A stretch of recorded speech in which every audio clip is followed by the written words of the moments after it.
What's up, my friend? Abby here, and welcome back to Writer's Life Wednesdays, where we come together to help you make your story matter and make your author dreams come true. Are you struggling to write a short story?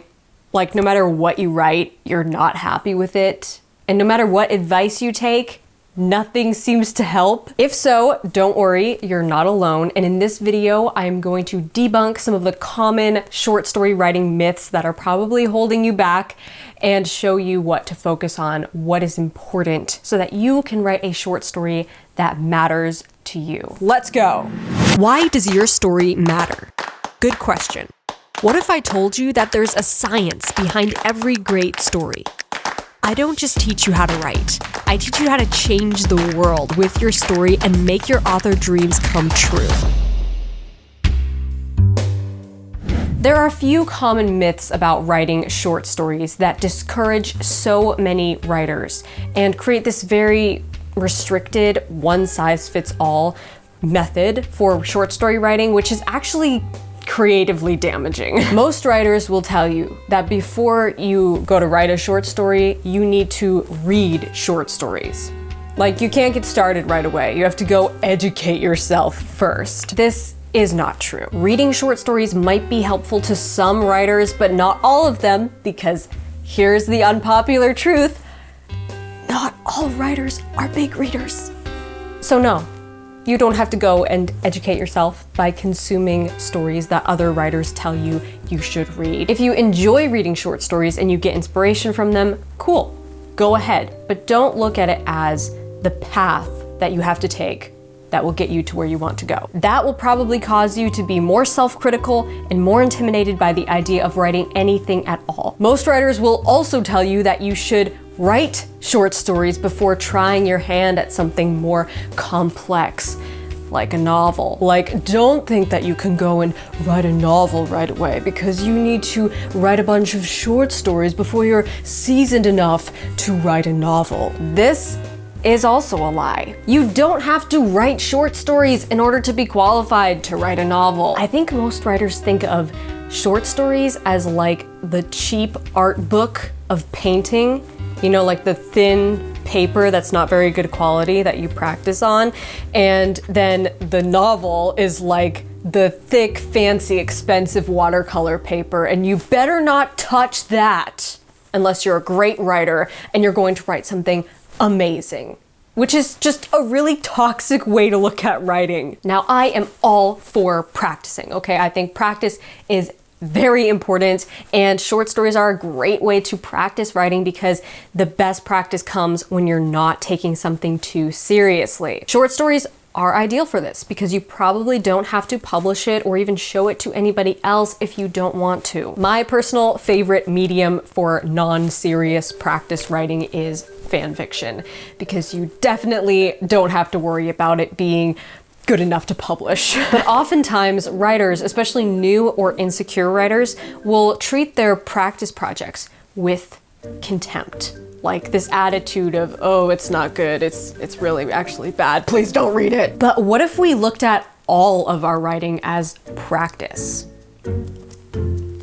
The thing is, our best is constantly changing, and we can't improve without practice. There's a great quote by Seth Godin that goes, "The practice is not the means to the output. The practice is the output, because the practice is all we can control." I love looking at my writing this way because it allows me to silence the inner critic and just enjoy my writing exactly where it is, exactly where I am in this moment. Will you become a better writer in the future? Yes, because we all become better at what we do, given time and experience. But that doesn't mean what you're writing at the moment is bad. It's your best right now. And your best is all you can do. So I'm a big supporter of practicing, okay? Write short stories when you feel like it. But don't feel like you have to write a bunch of short stories before you can work your way up to writing a novel. That's a myth, and it needs to stop. So if you came to this video because you were told that you need to write a short story or a bunch of short stories before you can write a novel, don't listen to them. Listen to me. write the novel. If you feel like you have a bigger, more complex story in your head, then just do it. Don't hesitate. Don't second guess yourself.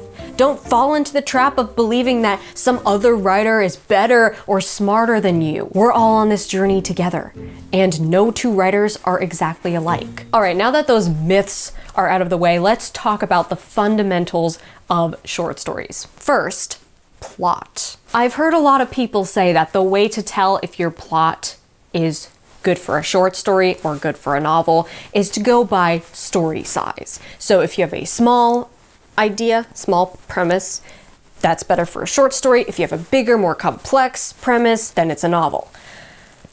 This is also not true. Some of my favorite novels and full-length films are very small-scale stories. In fact, as a consumer, I prefer smaller, simpler stories where there's not much of a plot going on because it allows the characters to shine. So can we please do away with this notion that your story idea has to be this complex, exciting, grand idea in order to be a novel?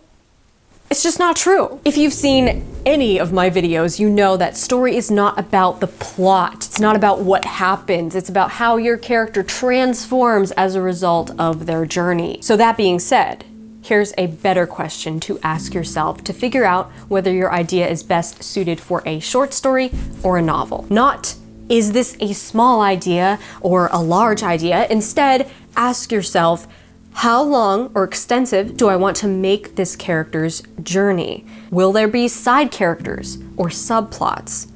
Does the idea span an entire journey or just a single significant event? That last question is very important because it's one of the easiest ways to tell whether you have enough content for a novel or if this idea is meant to be a short story. Fundamental number 2, characters. Typically, a novel follows a journey and a short story follows an event. So instead of thinking about it like characters transformed as a result of their journey, think of it like character is transformed as a result of this event. And of course, the event causes them to go on an internal journey which changes them. So ask yourself if you really want to deeply explore this character's transformation and go on a whole journey with them, or if you would rather give them more of a subtle character arc, just asking a question, presenting an idea. I wouldn't recommend giving your character a drastic 180-degree transformation because it will probably feel a bit rushed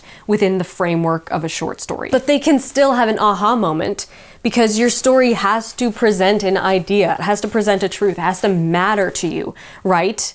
Which leads us to the third fundamental of short stories, which is theme. Some people will tell you that your short story doesn't need to have a theme. They'll tell you it can just be entertaining. Wait, so it's a plot-driven story. So it doesn't matter, essentially.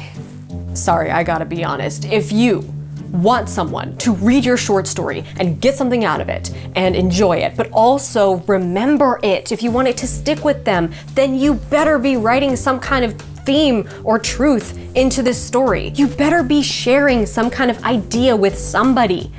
That's why you write, right? I don't subscribe to this idea that a story can just be plot driven and have no meaning, and as long as it's entertaining, it's okay. Like, who cares? I care. Because if I'm going to spend my time reading this story, it better mean something to me. Because the awful truth is, plot can't sustain your story. It might hook us, pull us in with an irresistible premise, but if we don't quickly understand why what's happening matters to the characters, we don't know why it matters to us. So before you nail down your theme, you need to figure out your character's internal conflict. Ask yourself, what does my character think will make them happy? What are they afraid of? What is their misbelief about the world? And basically your character's misbelief will be the exact opposite of your theme. So to figure out exactly what your character's misbelief or fatal flaw is, use my simple process, please. It will save your life. And I explain it in this video right here. The point is, your short story has to matter to you, the author. If it doesn't matter to you, how is it supposed to matter to anyone else? Side note about prose and non-linear narration. Your short story might not follow the traditional flow of a plot or linear events happening. It might be more abstract, like your main character just having a really complex thought process about their life or their past or their relationships, and it might not follow like the flow of cause and effect that a normal plot follows. If that's the case, don't feel like you have to fit into a specific framework to make your short story more like everything else. Okay, this is art. You should do it your way. And there's really no one-size-fits-all method to short story writing. That's my most important point here. There are no rules, okay? All you have to do is make sure your short story matters to you by making sure it matters to your characters, whether they're going on a journey, just experiencing an event, or reflecting on their past. Internal conflict is the secret ingredient to capturing your reader's attention. When we know why it matters to the characters, we know why it matters to us. And when something matters to us, we pay close attention to it. Boom! That's it. I hope this video has given you some clarity when it comes to writing your fabulous short story. And if it did, smash that like button to let me know. Subscribe to this channel if you haven't already, because I post writing videos and publishing videos every single Wednesday, and I would love to have you here in the community. Also, be sure to check out my Patreon, because that's where we go beyond videos and take storytelling to the next level. The Patreon community is not only the best way to support what I'm doing here on YouTube, but it's also the only way to connect one-on-one with me and get better guidance on your story. So go to patreon.com/AbbyEmmons and check out all the awesome exclusive content I have over there for you. Until next week, my friend, rock on. Sorry.